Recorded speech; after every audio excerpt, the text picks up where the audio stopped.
তো অনেক ভাই কমেন্ট করছিল আমাকে যে সিআই হিসেবে জব প্রোফাইল সম্বন্ধে একটু বলো। দেখো এই ভাইটা আমার মানে বন্ধু, একসাথে আমরা জব পেয়েছি। তো এই সিআই হিসেবে জব করে। তো এই ভাইটা তোমাদের সামনে কিছু বলবে দেখো সিআই হিসেব সম্বন্ধে, তোমরা মন দিয়ে শোনো। কেমন লাগছে সিআই হিসেবে চাকরি হ্যালো করে? দোস্ত, হ্যাঁ আমি সিআইএসএফে আছি। আমি জয়েনিং করেছি 2017-তে। বর্তমানে আমি এখন রাজস্থানে পোস্টিং আছি।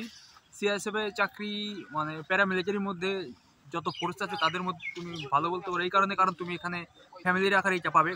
এর প্রত্যেকটা যে ইউনিট আছে সেখানে তুমি প্রত্যেকটা ইউনিটে মানে ফ্যামিলি যেখানেই পোস্টিং হোক না কেন ফ্যামিলি কোয়ার্টার পেয়ে যাবে। এটা এক ধরনের খুব সুবিধা আছে। আর তোমার যদি সিআইএসএফে তোমার যদি ব্যাটালিয়নে পড়ে তাহলেই তোমার বাইরে বাইরে ডিউটি করতে হবে। বাকি যদি লাইনটি পড়ে এর মধ্যেই তোমার ডিউটি হবে। বাকি ডিউটি ছুটি কতদিন? ছুটি আমাদের ছুটিটা সবার থেকে একটু কম। অন্যান্য পরিস্থিতি যেমন 60 দিন ইএল হয়, আমাদের সেটা 30 দিন ইএল। বাকি তোমাদেরকে বলেছিলাম যে 30 দিনের ইএল হবে আর 15 দিনের সিএল হবে।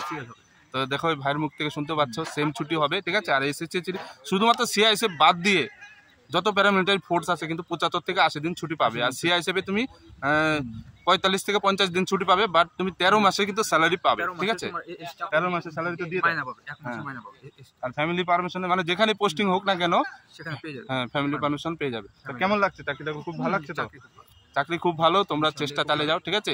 আর ফার্স্ট চয়েস দিলে কিন্তু সিআইএসএফ দেবে, ঠিক আছে। একটা কথা বলছি, আমরা অনেকদিন পর আমরা সব বন্ধুরা এখানে একত্রিত হয়েছি। এইবার আমাদেরও পুলিশদেরও 2 মাসের মাইনে এক্সট্রা দেয়। আমাদের 14 মাসে আমরা মাইনা পাই, যেখানে 12 মাসের থেকে আমরা 2 মাসের মাইনা এক্সট্রা পাই। এটা পুলিশেও আছে। এমনকি আমাদেরও ফ্ল্যাটের ব্যবস্থা, মানে একটা কোয়ার্টার ব্যবস্থা আছে। আমরাও ফ্যামিলি কোয়ার্টারে থাকতে পারবো। হ্যাঁ, তো অনেকদিন পর আমরা সব বন্ধুরা একসাথে হয়েছি। আইটিবিপি, ঠিক আছে। ভালো লাগছে। কিছু বলবে? আর কোথায় পোস্টিং আছে সেটা একবার বলে যা।